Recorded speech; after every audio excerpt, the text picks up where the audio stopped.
श्री श्री 1008 के स्वामी संत श्रोमणी सतगुरु रामपाल जी भगवान की जय हो।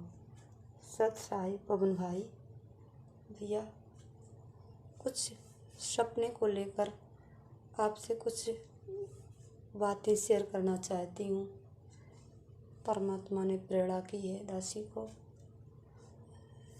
दासी ने संकल्प नाम दीक्षा ले रखी है भैया। परमात्मा ने इतना दृढ़ कर दिया, वैसे ज्ञान आधार से कर ही दिया मालिक ने आपको निमित्त बना के। साथ में सपने में भी आकर के परमात्मा ने दृढ़ बनाया है दासी को। तो वो सपने को ही लेकर भैया कुछ बातें शेयर करना चाहती हूँ। जब भी सपना आया दासी ने आपको फ़ोन भी किया, लेकिन शायद आप बिजी थे, शायद मालिक की भी दया ना थी उस समय फ़ोन उठाने की, आप नहीं उठाए भैया। तो सबसे पहले सपने का जिक्र करती हूँ भैया आपसे, सभी भाई बहनों से। जब भैया आप लाइव आया करते थे पहले, तो नई नई परमात्मा से जुड़ी हुई थी, थोड़ा ज्ञान भी कमज़ोर था। तो कुछ बातों को लेकर शंका हो जाती थी कि नहीं भाई ऐसा क्यों बोल रहा है, कुछ कॉमन सेंस के नियमों को लेकर, कुछ अन्य बातों को लेकर ज्ञान की, तो ऐसे मन में शंका हो जाती थी। तो परमात्मा एक दिन आए सपने में, और मतलब कि आप लाइव आ रहे थे और मालिक आपके मतलब सिर पर बैठे हैं भैया परमात्मा। और वह स्वरूप है जो सन 2002 वाला, 1997-98 वाला, उसी स्वरूप में वही वाला स्वरूप है मालिक का। और मालिक आपके शीश पे बैठे हुए हैं। और ऐसे परमात्मा कभी प्यार से मतलब अपना हाथ फेरते आपके सिर पे, और कभी धीरे से मार भी देते। और आप बोले जा रहे भैया, बोले जा रहे भैया, इतनी मतलब रुक ही ना रहे इतनी तेज़ी से। और फिर आंखें खुल गई तो मालिक ने विश्वास दिला दिया कि बेटा, कि ये जो पवन भाई बोल रहा है तेरा, ये मेरे ही कृपा से बोल रहा है, मेरे ही आशीर्वाद से बोल रहा है। मैं ही इसको मतलब आशीर्वाद दे रहा हूँ, तभी ये बोल रहा है लाइव में जो भी जिक्र करता है। परमात्मा ने विश्वास दिलाया। दूसरी बार के सपने का जिक्र भैया, ये साध संगतियाँ भैया स्टार्ट ही नहीं हुई थी कि इसके 1-2 महीने पहले दासी ने स्वप्न में देखा भैया कि कहीं साध संगति हो रही है। साध संगति तो उस समय तो नहीं समझ में आई जब परमात्मा सपने में दिखाए थे मालिक, और सपने में दिखाए मतलब अब समझ में आई जब साध संगतियाँ स्टार्ट हुई, उसके कई 1-2 महीने बाद समझ में आया भैया। तुरंत तो नहीं समझ में आया, कमज़ोर हूँ थोड़ा ज्ञान में। तो परमात्मा ने मतलब आप हो और कुछ भाई बहन हमारे थोड़े से ही बैठे हुए हैं, और जिस तरह और परमात्मा बैठे हुए हैं कुर्सी पर, और आप खड़े हो और माइक में बोल रहे हो, भाई बहनों को समझा रहे हो आप। और रेस्टोरेंट का ये सारा सामान सोशल मीडिया वाला रखा हुआ है वहीं पर साध संगति में ही। और इतना देखा तो मेरे दासी के मन में तो आया स्वप्न में ही कि मालिक ये सब क्या है, गुरुजी बैठे हुए हैं और पवन भैया बोल रहे हैं, ऐसा क्यों है, परमात्मा क्यों चुप बैठे हुए हैं, पवन भैया सारी बातें समझा रहे हैं भाई बहनों को, हम सब मतलब। तो ऐसा दिन जब आंखें खुली फिर भी दिन में भी चलता रहा यही सारी बातें कि परमात्मा चुप बैठे थे, ये सब क्या सपना देखा। तब भी भैया दासी ने आपको फ़ोन किया, आप नहीं उठाए। मैसेज भी किया, मैसेज तो नहीं किया, फ़ोन ही किया भैया, नहीं उठाए आप। चलो वो भी निकल गई, मैंने कहा होगी कुछ परमात्मा की रजा, मालिक जाने।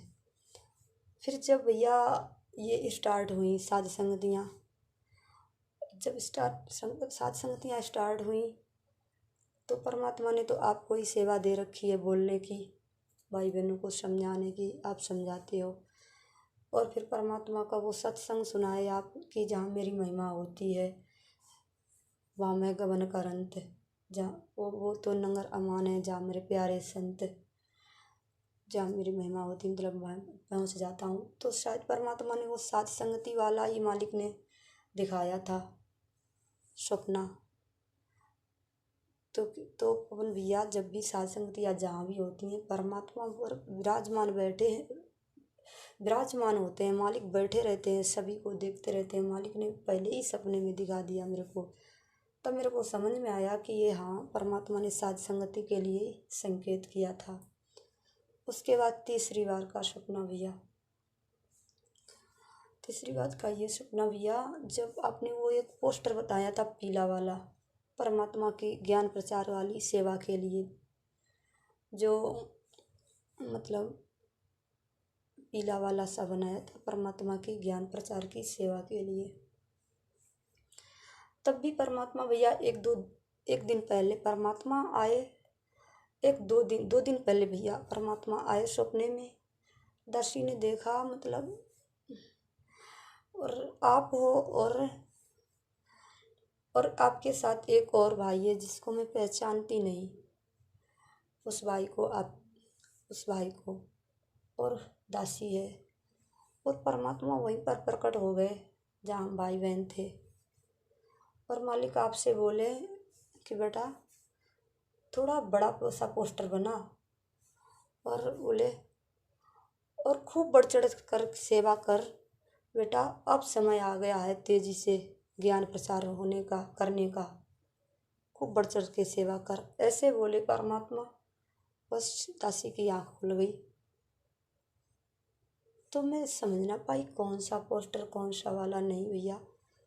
तो भैया मैंने आपके पास एक ऑडियो भी मतलब भेजी थी इसी सपने को लेकर, आप शायद बिजी थे, नहीं देख पाए।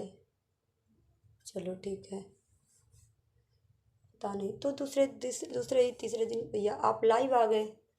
तो लाइव में उसी ज्ञान वाले उस पोस्टर को लेकर आपने जिक्र किया था कि पोस्टर एक बना रहे थे, परमात्मा के ज्ञान आदर्श बना रहे हैं सेवा करने के लिए, ज्ञान प्रचार की। तो मालिक ने वो भी चेता दिया कि जो कुछ करवा रहे हैं उस पवन दास भाई से हम ही करवा रहे हैं। उसके बाद परमात्मा का चौथी बार का सपने का जिक्र, जो अभी 2-4 दिन पहले देखा था भैया, जो मतलब परमात्मा दासी के घर पे आए और आप हो, परमात्मा आपसे कुछ बोल रहे हैं। अब सपने में तो कुछ बोल रहे थे, थोड़ा थोड़ा याद भी था सपने में जब देख रहे थे, लेकिन जब सुबह आंखें खुली तो नहीं कुछ याद रहा कि मालिक क्या कर रहे थे आपसे। और आप यूं नीची गर्दन किए हुए, बिल्कुल परमात्मा से नजरें नहीं मिलाए, बिल्कुल ही नीची गर्दन करे हुए थे, आधीनी की तरह मालिक के आगे खड़े थे, और मालिक आपसे बोल रहे थे। और आप परमात्मा की सारी बातें गर्दन हिला हिला के, मतलब नीचे की हुई गर्दन स्वीकार कर रहे थे सारी। तो मैंने तो समझ ना पाए, और इस सपने का जिक्र मैंने एक रीमा बहन है सिद्धार्थनगर की, उससे जिक्र किया था कि मैंने बहन ऐसे ऐसे स्वप्न में देखा। तो बहन ने तो कहा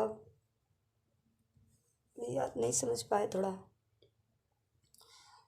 फिर आप जब लाइव आए सुबह 7 अगस्त को, जब ये लाइव वाला सुबह वाला देखा भैया, ये न्यूज़ वाला, भास्कर न्यूज़ वाला, तो समझ गए भैया परमात्मा यही कुछ सेवा के लिए आपको समझा रहे थे। और दासी को बहुत खुशी हुई भैया, और परमात्मा ने सपने में भी आ करके दृढ़ किया दासी को, ज्ञान आधार से परमात्मा ने दृढ़ कर ही दिया। क्योंकि जब से भक्ति से जुड़े हैं, संकल्प दीक्षा ले रखी है, और तब से ही भैया आपकी वीडियो देख रहे हैं, ज्ञान आधार से परमात्मा के सत्संग भी सुन रहे, साथ में आपके भी वीडियो देख रहे हैं, तो सब क्लियर है, ठीक है भैया।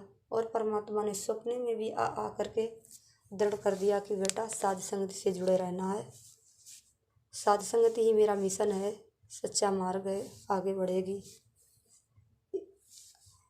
साध संगति से ही आगे मेरा मार्ग चलेगा। और शायद भैया दासी कमज़ोर है थोड़ा, परमात्मा को शायद पता था, इसलिए सपने में आ करके दृढ़ कर दिया।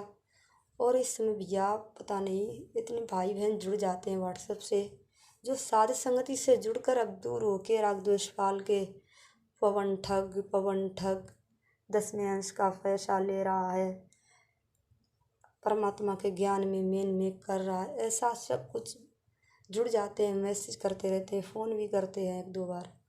तो मालिक ने इतना दृढ़ कर दिया है, उनको समझा देते हैं ज्ञान आधार से जितना मालिक ने बुद्धि दे रखी है, लेकिन वो भाई नहीं समझते, बिल्कुल भी ना समझते अपनी आगे, बिल्कुल भी ना। और आप भैया आपके पास ये मैसेज किया सौंपने वाला तो 4 दिन पहले जो आया था, और तो आप जो मैसेज किया तब भी आज एक भाई का फ़ोन आया और बोला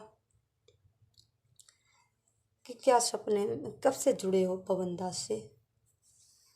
मैंने कहा कब से, जब से मालिक के भक्ति में लगी हूँ तब से भाई के वीडियो देख रही हूँ, सब कुछ सही है, मालिक के ज्ञान आधार से सब कुछ ठीक बता रहे हैं।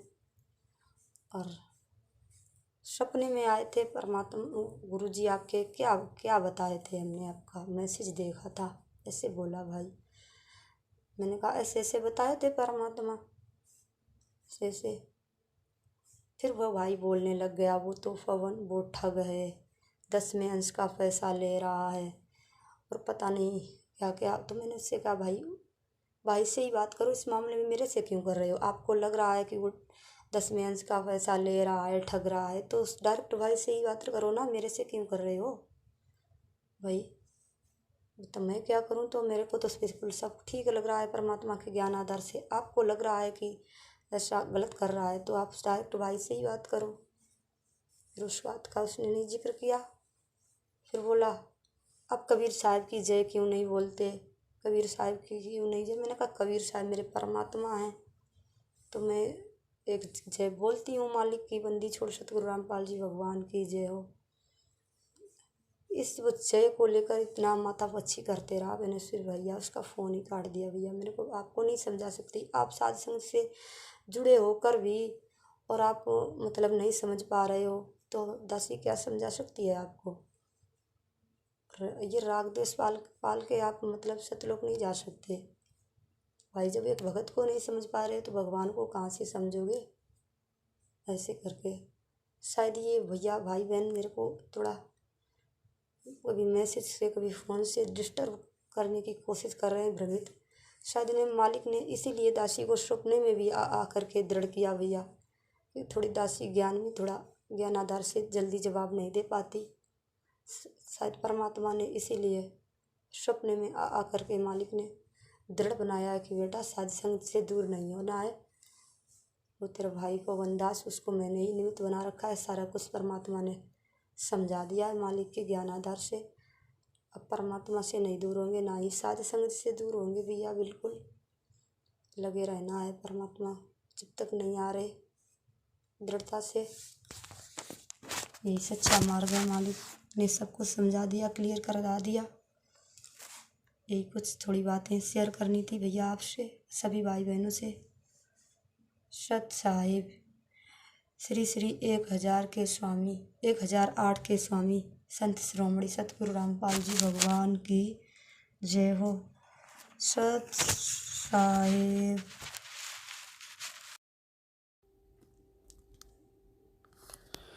बंदी छोड़ सतगुरु रामपाल जी परमेश्वर जी की जय हो। परमपिता परमेश्वर जी की सभी प्यारी आत्माओं को मुझ पवन दास का सत सत प्रणाम। बहन जी, परमात्मा की एक वाणी है कि मैं रोवत हूँ सृष्टि को, सृष्टि रोवत मोहे, गरीब दास इस वियोग को समझ न सकता कोई। जब समय रहता है उस समय जीव आत्माएं नहीं जागती हैं, वाद विवाद करती हैं, फालतू का तर्क वितर्क करती हैं, मीन मेख निकालती हैं, मन में दोष पैदा कर लेती हैं काल प्रेरणा से।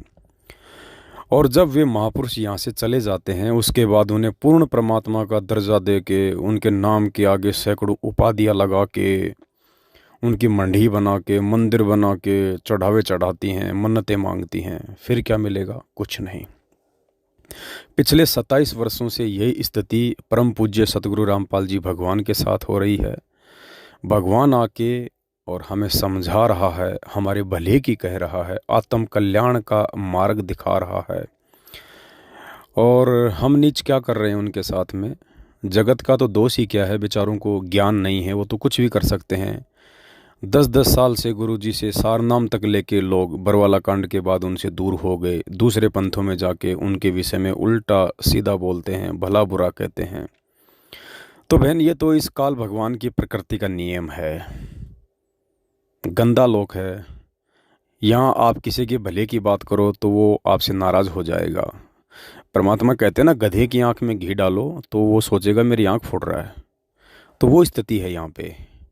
इस काल के लोक में यदि आप किसी का भला सोचोगे तो वो सोचेगा कहीं न कहीं इसका कोई स्वार्थ है, वरना बिना स्वार्थ के कौन भला ऐसा करता है। जबकि उन्हें पता नहीं कि परमेश्वर के मार्ग में जो परमार्थ के कार्य होते हैं उन निस्वार्थ भाव से किए जाते हैं। साधु संत भक्तों का कोई स्वार्थ नहीं होता है, जो वास्तव में साधु संत और भगत होते हैं। तो ये तो कोई बड़ी बात नहीं है बहन जी।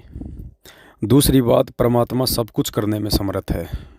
परमेश्वर सतगुरु रामपाल जी भगवान को हम जैसे 2 कोटि के जीवों की कोई आवश्यकता नहीं है अपने मिशन के लिए, अपने कार्यों को आगे पहुंचाने के लिए। लेकिन परमेश्वर हमसे भक्ति करवाते हैं हमें यहाँ से निकालने के लिए। तो जाहिर सी बात है, ये छोटी मोटी सेवा परमेश्वर दे के आशीर्वाद उन्हीं का रहता है, शक्ति उन्हीं की काम करती है। बस हमें एक यंत्र की तरह आगे खड़ा करके और हमारे थोड़े बहुत अच्छे शुभ कर्म परमात्मा इस बहाने बनाते हैं। लेकिन इस बात को मूर्ख लोग नहीं समझेंगे। क्या 650 साल पहले वो परमात्मा खुद वेदों के मंत्र उन पंडितों को तोताद्री शहर में जो भंडारा था, क्या नहीं सुना सकते थे? जिस भंडारे में शर्त रखी गई थी कि जो व्यक्ति वेदों के 5 मंत्र पढ़ के सुना देगा उसको ब्राह्मणों के भंडारे में भोजन करने दिया जाएगा, अन्यथा बाहर जो शूद्रों का भंडारा है वहाँ जाके भोजन भंडारा करो। क्योंकि वो नहीं चाहते थे कि कबीर जी, वो समझते थे कि ये जुलाहा जाति से है और ये पंडितों के साथ भोजन करेगा, हमें अच्छा नहीं लगेगा। इसलिए उन्होंने कबीर जी को उस समय साइड में करने के लिए एक ये कंडीशन रखी थी। लेकिन उस समय परमात्मा ने एक भैंसाराम की तरफ इशारा किया और उनको आशीर्वाद दिया, और भैंसे ने संस्कृत में वेदों के श्लोक पढ़े और हिंदी में अनुवाद करके उन पंडितों को सुनाया। क्या बहन जी वो परमात्मा स्वयं वो श्लोक नहीं सुना सकता था क्या? तो ठीक इसी प्रकार सतगुरु रामपाल जी भगवान वर्तमान में भी सब कुछ करने में समर्थ हैं, ये वही परमात्मा है। लेकिन हम जैसे नीचों के थोड़े बहुत शुभ कर्म बनाने के लिए परमात्मा यंत्र की भांति यूज करते हैं। और बहन जी, राग द्वेष ईर्ष्या रखने वालों की कमी ना तो देखो सतयुग में होती है, ना त्रेता में, ना द्वापर में, ना 650 साल पहले थी, ना आज है। जब भगवान के लोग नहीं हो सके, भगवान आके 27 साल से आत्म कल्याण का मार्ग दिखा रहा है, और जब उसमें लोग मीन मेख निकाल सकते हैं तो बहन आप और हम 2 कोटि के जीव हैं, हमारी बातों में तो लाखों लोग मीन मेख निकाल दें, कोई बड़ी बात नहीं है। लेकिन गुरुजी ने साथ में ये भी बता रखा है बेटा कि सर दल दोनों दीन का, मन में दोष न धार, सतगुरु का तो कोई एक है, यो काल का सब संसार। कि बेटा जो मेरे भगत मेरे नहीं हो पाए तो तेरे भगत भाई तेरे कहाँ से हो जाएंगे? ठीक है, जो अधिकारी हंस हैं वो तो कहीं नहीं जाएंगे, वो तो ज्ञान आधार से नीर खीर का निबेरा करेंगे। और जो बकवादी होते हैं ना, जो गुरुजी की शरण में आने के बाद भी नहीं सुधरते हैं, वो बकवादी इंसान होते हैं, वो काल प्रेरित होते हैं, वो अपनी खोटी हरकतों से बाज नहीं आते हैं। तो गुरुदेव ने कहा कि बेटा ऐसे लोगों को देख के नहीं चलना है, जो अच्छी आत्मा है, जो ज्ञान को आधार बना के नीर खीर का निबेरा करती हैं, सोच समझ के आगे चलती हैं, सतगुरु से डर के रहती हैं, ऐसी आत्माओं तक ये संदेश पहुंचने चाहिए। उन आत्माओं के विश्वास को परमात्मा ने दृढ़ करना है, और ऐसे भाई बहनों के लिए ही परमात्मा ने दास की सेवा लगा रखी है। और एक समय बहन जी आश्रम में गुरुजी ने कहा कि दास सत्संग कर रहा था, तो सामने, क्योंकि शुरू का समय था, इतनी भीड़ नहीं हुआ करती थी, क्रोथा आश्रम की बात बताई गुरुजी ने, 200-400 भगत भाई बहन बैठ के सत्संग सुन रहे थे परमात्मा का। तो सत्संग के बाद में एक बुढ़िया थी जो राधा स्वामी पंथ से थी। तो जब आशीर्वाद के लिए लाइनों में लगते हैं तो गुरुदेव ने कहा कि हाँ, उस बुढ़िया ने कहा कि बाबा एक बात बताऊँ आपको? बोले हाँ। क्योंकि ज्ञान इतना था नहीं, जो बड़े बूढ़े होते थे वो अपने से छोटी उम्र वालों को छोटा ही समझते थे, उन्हें क्या पता कि ये परमात्मा बैठे हैं। बोले भाई जब तू सत्संग करने लगता है ना, तो मैंने देखा ऊपर से तेरे ऊपर एक सफ़ेद दाढ़ी मूछ वाला आदमी आया और तेरे अंदर समा गया, और जैसे ही तूने सत्संग ख़त्म किया तो वो दाढ़ी मूछ वाली जो वो पावर थी, जो वो शक्ति थी, वो निकल के बाहर चली गई। यानी परमात्मा ने जीव की जैसी धारणा होती है, जीव ने जिस रूप में परमात्मा को मान रखा होता है, उसी रूप आधार से परमात्मा उस जीव का भ्रम निवारण करता है। जैसे कोई विष्णु का पुजारी है, कोई शंकर का पुजारी है, तो परमात्मा ही लाभ देता है सबको, साधकों को। लेकिन जिसकी आस्था जिसमें होती है, उसी इष्ट या गुरु रूप में परमात्मा उसको दर्श करवाता है, उसको आभास करवाता है।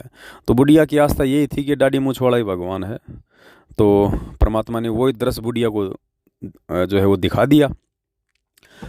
तो फिर गुरुजी ने कहा कि बुढ़िया अब के विचार है, अब तो नाम ले ले। बोलो ना ना ना, नाम तो मैंने ले रखा है। तो इस प्रकार, तो ठीक इसी प्रकार बहन जी, आज आपको परमात्मा ने सौपन में जो दिखाया कि ये 2 कोड़ी का तुच्छ प्राणी पवनदास जब लाइव बैठता है या कोई संदेशा भाई बहनों तक पहुंचाने की सेवा करता है, तो स्वयं सतगुरु रामपाल जी भगवान आके सिर पे बैठ जाते हैं, अपना आशीर्वाद देते हैं, अपनी पावर लगातार देते हैं बहन जी। बिना सतगुरुदेव जी के पावर के ये कुत्ता 2 सेकंड भी नहीं भोग सकता बहन जी। 2 सेकंड क्या होती है, मुझे मेरी औकात का पता है।